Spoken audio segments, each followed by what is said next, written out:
Hello, my name is Hicks, and I'm wanting to talk just a little bit about the album that I've been working on. It all began for me with this album in college when I went to music school back in California, and I had a really influential professor. And this professor taught me a lot about church music, taught me a lot about the hymns of the past. I had a background in a lot of modern worship. That's what I really loved growing up as a young guy. That's what my church transitioned to growing up. And so even though I was getting this classical music education, really the only thing I knew prior to this time was contemporary modern worship. This professor, Dr. Locke, really gave me a vision for something one day when I was over at his house. We were sitting there hanging out, and in hindsight I realized he was just mentoring me by giving me his whole life.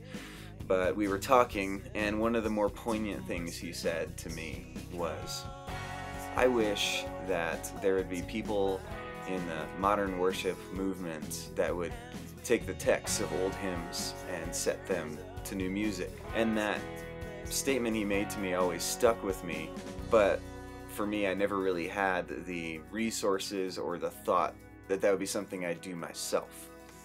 Until I moved to Denver and got a job leading music part-time in a church while I was going to seminary. And when I was leading music there, the pastor put in my hands a CD by a group, really a conglomeration of musicians led by Kevin Twitt and Matthew Smith, called Indelible Grace.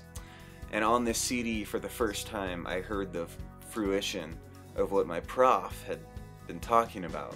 When I heard that Indelible Grace album back in 2002, that really gave me a vision for something that I'm achieving right now with the Glad Sound, which is to create a modern worship album that has all the kind of bells and whistles of the modern worship sound, the heavy electric guitars, the loops, just the strong arrangements with really thick pop rock sound. But at the same time, actually all the texts are written by men and women who lived hundreds of years ago. My passion is to dig up these old texts and give them back to the church as gifts for worship. So I've been doing that in churches, and now God's brought the resources with my church to see this through. And I'm pretty pumped. We're in the middle of it. I'm very exhausted. We've had a lot of people working on this project. Didn't know what I was doing when I started out, but I'm learning more, and it looks like this thing is going to end up being quite a big production. So I hope that you would journey with me as we complete this. I'll be updating you more soon.